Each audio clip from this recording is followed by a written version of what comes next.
सड़क पर उतरे हुए ये लोग प्रोटेस्ट कर रहे हैं और वो प्रोटेस्ट है सीबीडीसी का।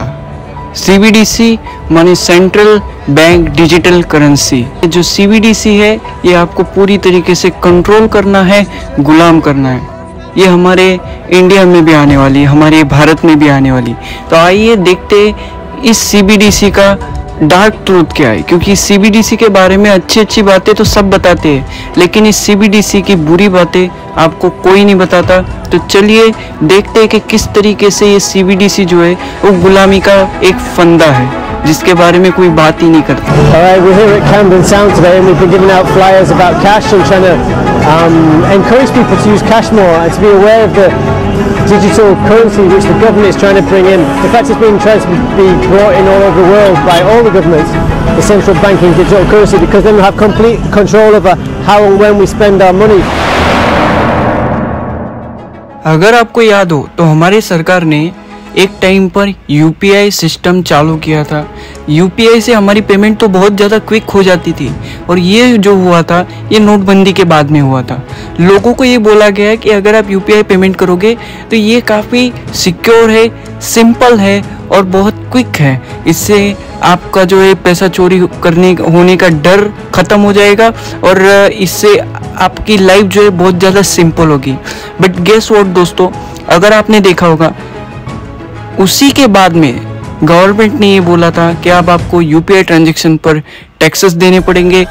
जी, एनपीसीआई यूपीआई पेमेंट्स के लिए कुछ नए चेंजेस 1 अगस्त से लागू करने जा रहे हैं। इसमें एक बड़ा चेंज जो होगा वो ये होगा कि यूजर्स किसी भी यूपीआई ऐप जैसे कि गूगल पे, फोन पे, इस पे अपना अकाउंट बैलेंस एक दिन में 50 बार ही चेक कर सकते हैं। इसके साथ जो नंबर ऑफ अकाउंट्स या फिर अकाउंट डिटेल्स लिंक होते हैं किसी भी मोबाइल नंबर से, इस चेक को भी दिन में सिर्फ 25 बार किसी भी ऐप पर किया जा सकता है।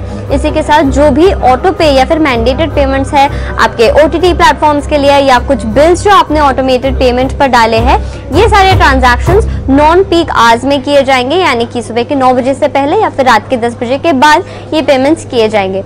इसी के साथ हर यूपीआई ट्रांजैक्शन के बाद जो मैसेज आता है उसमें अकाउंट बैलेंस भी दिखाया जाएगा। यूपीआई ट्रांजैक्शन से हमारे रोज़मर्रा के काम को डिजिटलाइजेशन की ओर पे धकेला गया, हम लोगों को डिजिटल बनाया गया। And last time I was trying to explain as quickly as possible about how the financial system works and how if they've got £100 and you're borrowing it from the banks and that's all you've got in the system, it could be £100 or 100 million.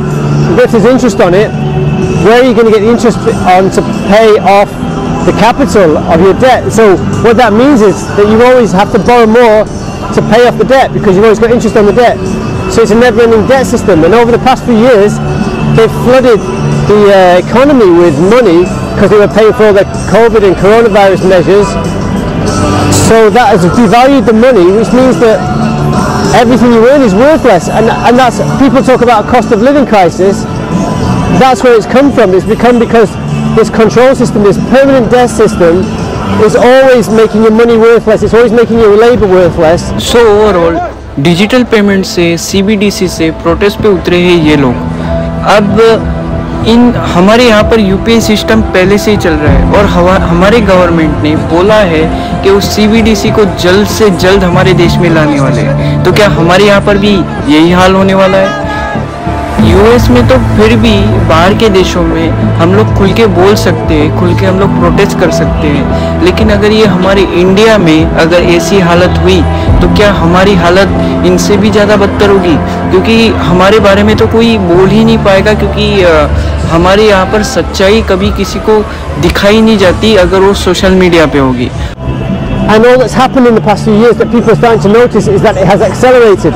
But if you look back to like 1900 or 1913 and onwards, the value of people's money has decreased. The amount that we earn has decreased. We can't afford anything anymore. It's just massively increased.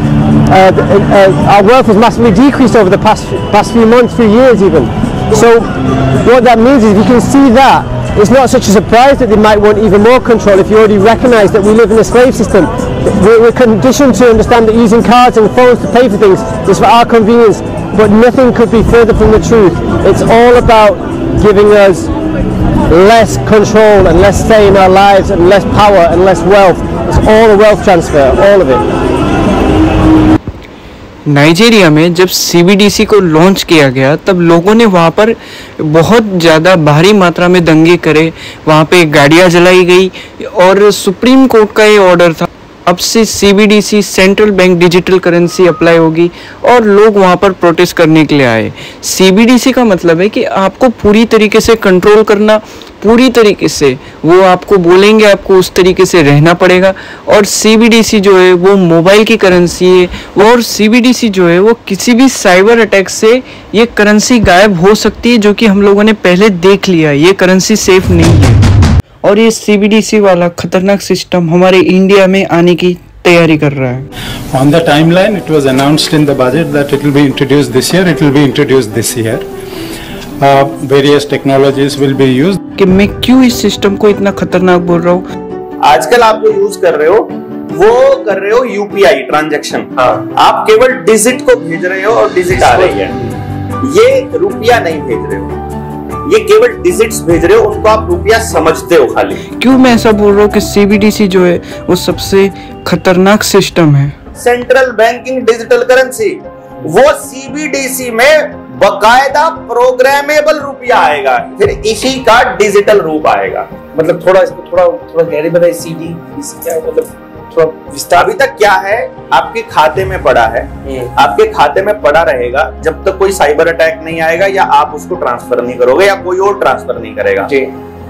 ये भी note आपकी जेब में पड़ा है, जब तक पड़ा है पड़ा ही रहेगा, ऐसे ही सिक्के का है। लेकिन जब CBDC आ जाएगा, CBDC की सबसे बड़ी खासियत क्या है? सबसे पहली बात, रियल टाइम में आपको ट्रेस किया जा सकता है।